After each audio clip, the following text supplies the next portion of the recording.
Rich Dad Poor Dad, Teachings and Lessons. Many people work very hard, but they never seem to earn enough. When it comes to money, everyone wants to earn more, but they never seem to earn much money, although spending their maximum time working. Many questions may arise in poor and hard-working people. Where do I get started? How to get rich quick? If you want to be rich, you need to be financially literate. It's the simple way Robert teaches in his book, Rich Dad, Poor Dad. In Rich Dad Poor Dad, Robert explains how to escape this rat race and achieve financial independence. We let the two main emotions dominate our decisions, fear and greed. That's why we still stick to the outdated mantra. Go to school, go to college, get a job, play it safe, when in reality no job is safe anymore. For example, when you get a raise at your job, a wise choice would be to invest the extra money in something that builds wealth like stocks or bonds, which has medium to high risk, but also a very high reward. Maybe you find a good fund with a 60% chance to double your money within a year, but a 40% chance of losing it all. However, most likely your fear of losing the money altogether will keep you from doing so. But when your greed takes over, you might then spend the extra money on an improved lifestyle, like buying a car, and the payments eat up the money. This way you're guaranteed to lose 100%.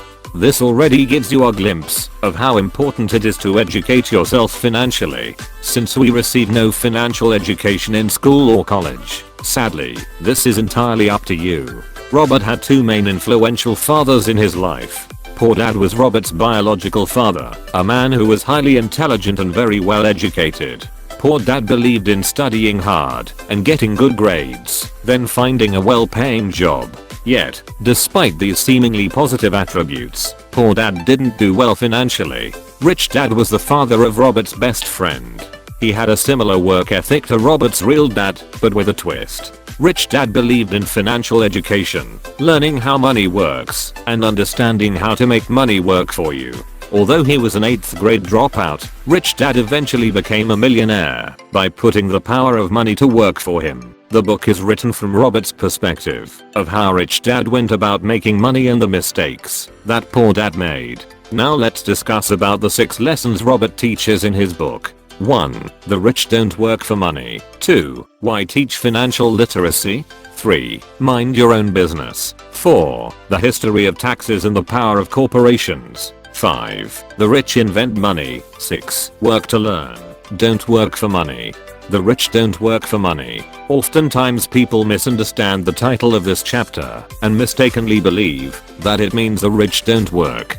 In fact, the complete opposite is true. Instead of reading the chapter title as the rich don't work for money, what Robert means to say is that the rich don't work for money. Note that by putting the emphasis on the word money, this section takes on an entirely different meaning. The truth is that the majority of rich people do work very hard, but they go about it differently than most people do. Rich people, and people who want to become rich, work and learn every day how to put money to work for them. As Rich Dad says, the poor and middle class work for money. The rich have money work for them. Robert also notes that having a regular job is just a short-term solution to the long-term problem of creating wealth and financial freedom. Why teach financial literacy? The second chapter of Rich Dad Poor Dad explains the difference between an asset and a liability. Chapter 2 drives home the point that it's not about how much money you make, but about how much money you keep. An asset is something that has value, that produces income or appreciates, and has a market where the asset can easily be bought and sold. An asset is something that puts money in a pocket, whether we work or not. Conversely, liabilities take money out of your pocket because of the costs associated with them. As Robert writes in chapter 2 of Rich Dad Poor Dad, want to grow rich? Concentrate your efforts on buying income producing assets. When you truly understand what an asset is, keep liabilities and expenses low. You'll deepen your asset column. Mind your own business. There are 2 key messages in this chapter. First, pay off your debts and start investing in income producing assets as soon as possible. Next, stay financially healthy by spending your time and investing as much of your money as possible in assets. Robert notes in chapter 3 of Rich Dad Poor Dad that most people confuse their profession with their business. In other words, They spend their entire lives working in somebody else's business and making other people rich. The history of taxes and the power of corporations. The points made in this chapter discuss how to play the investment game smart. The rich understand the power of company structures and the tax code and use every legal means they can to minimize their tax burden. Business owners with a corporate structure. 1. Earn. 2. Spend. 3. Pay taxes. Employees who work for corporations. 1. Earn. 2. Pay taxes. 3. Spend. Notice that employees who work for somebody else spend their money post-tax, while business owners earn and spend before paying tax. Chapter 4 of the book also covers the 4 main components of what Robert calls financial IQ. 1. Accounting. 2. Investment strategy. 3. Market law. 4. Law. The rich invent money. Inventing money means finding opportunities or deals that other people don't have the skill, knowledge, resources, or contacts for. In chapter 5, Rich Dad Poor Dad explains there are 2 types of investors. 1. Investment packages are bought by people who entrust their money to a developer or fund manager. This is the way that most people invest, such as buying shares of an ETF or putting money into a real estate crowdfunding venture. 2. Professional investors look after their own investments, research the market to find deals that make sense, then hire professionals to manage the daily oversight. Professional investors have 3 things in common. 1. Identify opportunities that other people have not found. 2. Raise funds for investment. 3. Work with other intelligent people. Work to learn. Don't work for money. Poor Dad was intelligent and well educated and worked for money because job security meant everything to him. Rich Dad became a millionaire by working to learn.